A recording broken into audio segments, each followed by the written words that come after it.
Page 2 with a visual aid.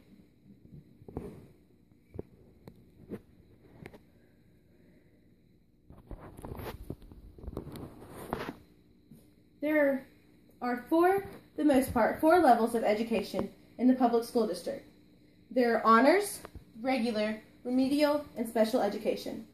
The first 3 are always in the same school. Special education is usually on a different side of campus or even off campus.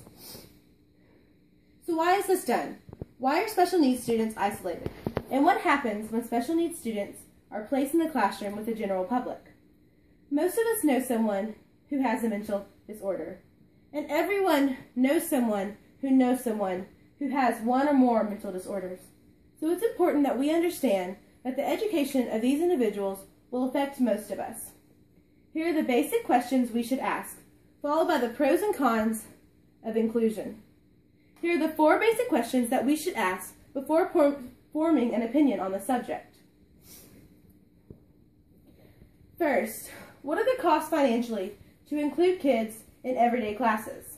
Second, how do most kids feel about being in the same class as a mentally challenged student? Third, what is the success rate of having all levels of education together?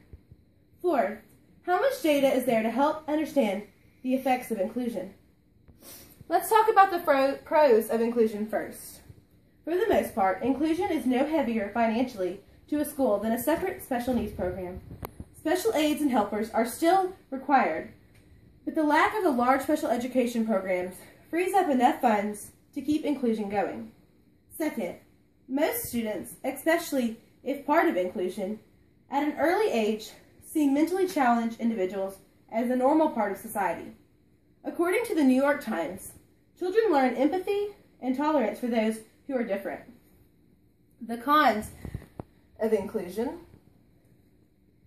Because of the range of level of education and direct target audience, many teachers believe that inclusion would be hurtful to the overall school district scores. CEDL.com says, some parents of students with more severe disabilities are concerned about the programs and opportunities their children will have to develop basic life skills in a regular classroom setting.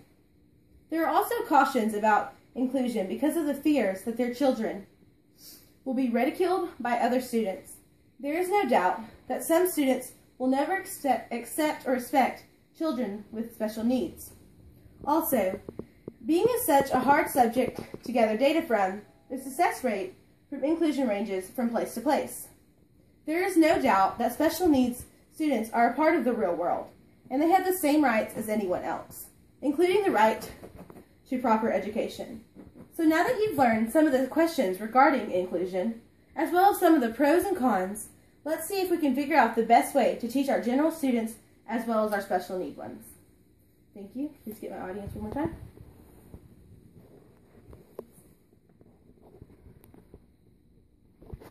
And my visual aid.